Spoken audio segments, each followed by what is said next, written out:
ბჰაგავად გიტა თავი მეორე გიტას მოკლე შინაარსი სანჯაიამ თქვა გონება დათრგუნული სიბრალულით აღსავსე და თვალცრემლიანი არჯუნას დანახვაზე მათუსუდანამ კრიშნამ შემდეგი სიტყვები წარმოსთქვა განმარტება მატერიალური სიბრალული გლოვა და ცრემლები საკუთარი ჭეშმარიტი მეობის უცოდინარობის ნიშნებია მარადიული სულისადმი სიბრალული კი თვითრეალიზაციაზე მიუთითებს ამ ლექსში მნიშვნელოვანია სიტყვა მათუსუდანა ერთხელ უფალმა კრიშნამ მოკლა დემონი მათუ ახლა კი არჯუნას სურდა კრიშნას მოეკლა გაუგებრობის დემონი რომელმაც მოვალეობის აღსრულებისას შეიპყრო არავინ იცის სად უნდა გამოვიყენოთ სიბრალული უაზრობაა იმ კაცის ტანსაცმლის დანანება რომელიც წყალში იხრჩობა უმეცრების ოკეანეში ჩავარდნილ ადამიანს ვერ ვიხსნით მისი ტანსაცმლის უხეში მატერიალური სხეულის გადარჩენით მას ვინც ეს არ იცის და გარეგან ტანსაცმელს დასტირის ეწოდება შუდრა ანუ ტყუილად მგლოვიარე არჯუნა ქშატრია გახლდათ და ასეთი საქციელი მოულოდნელი იყო მისგან მაგრამ უფალ კრიშნას უგუნური კაცის გლოვის გაქარწყლება შეუძლია და ამ მიზნით მან ბჰაგავად გიტა იმღერა ეს თავი გვასწავლის თვითრეალიზაციას მატერიალური სხეულისა და ტრანსცენდენტული სულის ანალიტიკური შესწავლის გზით როგორც ეს უმაღლესმა ავტორიტეტმა უფალმა შრი კრიშნამ გაგვიმარტა ასეთი შემეცნების მიღწევა შესაძლებელია მაშინ, როდესაც ცოცხალი არსება კარმიული შრომის შედეგებს არ ელტვის და განმტკიცებულია საკუთარი ჭეშმარიტი მეობის კონცეფციაში. ლექსი მეორე. ღმრთების უზენაესმა პიროვნებამ თქვა: ჩემო ძვირფასო არჯუნა, როგორ დაგეუფლა ასეთი უწმინდურება? ეს სრულიად არ შეშვენის მას, ვისაც შეგნებული აქვს ცხოვრების მნიშვნელობა. ეს გზა უმაღლეს პლანეტამდე კი არა, სირცხვილამდე მიგიყვანს. განმარტება. კრიშნა ღმრთების უზენაესი პიროვნებაა. ამიტომ მთელ გიტაში კრიშნა ბჰაგავანის სახელით არის მოხსენიებული. ბჰაგავანი აბსოლუტური ჭეშმარიტების საბოლოო ცნებაა. აბსოლუტური ჭეშმარიტება შეიცნობა შემეცნების სამ ფაზაში, როგორც ბრაჰმანი, ანუ უპიროვნო, ყოვლის გამჭოლი სული, პარამატმა, ანუ ლოკალიზებული ასპექტი, რომელიც ყოველი ცოცხალი არსების გულში იმყოფება და ბჰაგავანი, ანუ ღმრთების უზენაესი პიროვნება, უფალი შრი კრიშნა. შრიმად ბჰაგავატამში აბსოლუტური ჭეშმარიტების ეს ცნება ასეა განმარტებული. აბსოლუტური ჭეშმარიტების მცოდნეს აბსოლუტური ჭეშმარიტება შემეცნების სამ ფაზად ესმის, რომელიც ერთმანეთის იდენტურია. აბსოლუტური ჭეშმარიტების ეს ფაზები გამოხატულია როგორც ბრაჰმანი, პარამატმა და ბჰაგავანი. ეს სამი ღვთაებრივი ასპექტი შეგვიძლია განვიხილოთ მზის მაგალითზე, რომელსაც ასევე ახასიათებს სამი განსხვავებული ასპექტი: მზის შუქი, მზის ზედაპირი და თავად პლანეტა მზე. ის, ვინც მხოლოდ მზის შუქს სწავლობს, დამწყები მოსწავლეა. უფრო წინ წასულია ის, ვისაც მზის ზედაპირი ესმის და უმაღლესია ის, ვისაც პლანეტა მზეზე შეღწევა შეუძლია.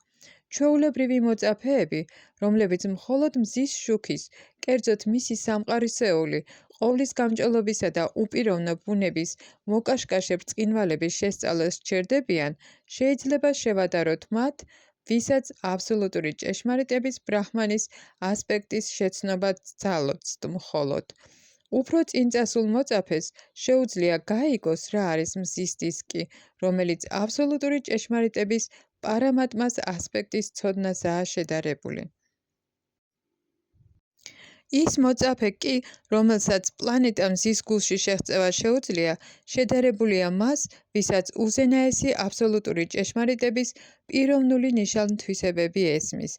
ამიტომ ფაქტები, ანუ ის ტრანსცენდენტალისტები, რომელთაც აბსოლუტური ჭეშმარიტების ასპექტი ბჰაგავანი აქვთ შეცნობილი, უმაღლესი ტრანსცენდენტალისტები არიან.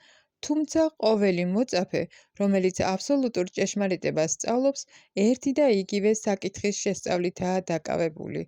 შეუძლებელია მზის შუქის, მზის დისკისა და პლანეტა მზის წიაღში მიმდინარე პროცესების ერთმანეთისგან განცალკევება და მაინც ამ სამი განსხვავებული ფაზის შემსწავლელი მოსწავლეები ერთი და იგივე კატეგორიას არ მიეკუთვნებიან. სანსკრიტული სიტყვა „ფაგავანი“ დიადმა ავტორიტეტმა პარაშარა მუნიმ ვიასადევას მამამ განმარტა, უზენაეს პიროვნებას, რომელიც ყოველგვარ სიმდიდრეს, მთელ ძალას, მთელ დიდებას, მთელ სილამაზეს, მთელ ცოდნასა და მთელ განდეგილობას ფლობს, „ფაგავანი“ ეწოდება. არსებობს მრავალი მდიდარი, ძლიერი განსწავლული და განდეგილი პიროვნება, მაგრამ ვერავინ ვერ იტყვის იმას, რომ ყოველგვარ სიდიადეს, ყოველგვარ ძალასა და სხვა თვისებებს მთლიანად ფლობდეს. ამის თქმა მხოლოდ კრიშნას შეუძლია, ვინაიდან იგი ღმრთების უზენაესი პიროვნებაა. არც ერთი ცოცხალი არსება, მათ შორის ბრაჰმა, უფალი შივა ან ნარაიანა, არ ფლობს მათ ისეთივე სისრულით, როგორც კრიშნა. ამიტომ ბრაჰმა სამჰიტაში თავად უფალი ბრაჰმა მიდის იმ დასკვნამდე, რომ უფალი კრიშნა ღმრთების უზენაესი პიროვნებაა. არავინ არის მისი თანასწორი ან მასზე მაღალი.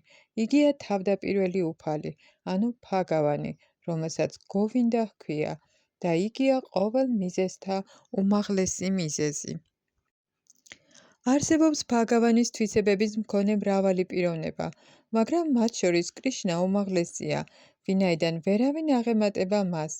იგია უზენაესი პიროვნება და სხეული მისი მარადიულია და ცოდნითა და ნეტარებითაა აღსავსე.